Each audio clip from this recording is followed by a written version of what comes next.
ఏపీలోని తిరుపతి లడ్డు వ్యవహారం ఇంకా చల్లబడలేదనే చెప్పాలి. తిరుపతి లడ్డూలో కల్తీ జరిగిందంటూ ప్రస్తుత కూటమి ప్రభుత్వం ఆరోపణలు చేయడంతో తప్పు జరిగినందుకు ప్రాయశ్చిత్తం కోసం డిప్యూటీ సీఎం పవన్ కళ్యాణ్ 11 రోజుల పాటు ప్రాయశ్చిత్త దీక్ష చేపట్టిన సంగతి మనకు తెలిసిందే. ఇలా 11 రోజులు ప్రాయశ్చిత్త దీక్ష పూర్తి కావడంతో ఈయన స్వయంగా మెట్ల మార్గం గుండా తిరుమల శ్రీవారిని దర్శించుకొని దీక్ష విరమణ చేశారు. నిన్న సాయంత్రం మెట్ల మార్గం గుండా పవన్ కళ్యాణ్ తిరుమల కొండపైకి చేరుకున్నారు. ఇలా కొండపైకి వెళ్లిన ఈయన నేడు స్వామివారిని దర్శనం చేసుకుని దీక్ష విరమణ చేశారు. పవన్ కళ్యాణ్తో పాటు తన 2 కుమార్తెలు కూడా స్వామివారిని దర్శనం చేసుకున్నారు.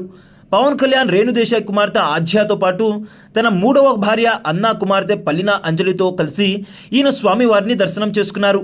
పల్లినా క్రిస్టియన్ కావడంతో ఆమె స్వామివారిని దర్శనం చేసుకోవాలి అంటే తప్పనిసరిగా డిక్లరేషన్ ఇవ్వాల్సి ఉంటుంది. దీంతో తిరుమల తిరుపతి దేవస్థానం వారు డిక్లరేషన్కి సంబంధించిన ఫామ్ తీసుకురావడంతో ఆమె డిక్లరేషన్ ఫామ్పై సంతకం చేసి స్వామివారిని దర్శించుకున్నారు.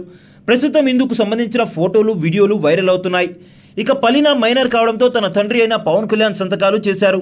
ఇక ఇప్పటి వరకు అన్న పవన్ కళ్యాణ్ పిల్లలను చాలా వరకు సోషల్ మీడియాకు దూరంగా ఉంచారు. అయితే మొదటిసారి ఈమె పవన్ కళ్యాణ్ పక్కన కనిపించడంతో ఒక్కసారిగా ఈ ఫోటోలు సోషల్ మీడియాలో వైరల్ అవుతున్నాయి. ఇలా పవన్ చిన్న కుమార్తెను చూసిన అభిమానులు ఎంతో సంతోషం వ్యక్తం చేస్తున్నారు.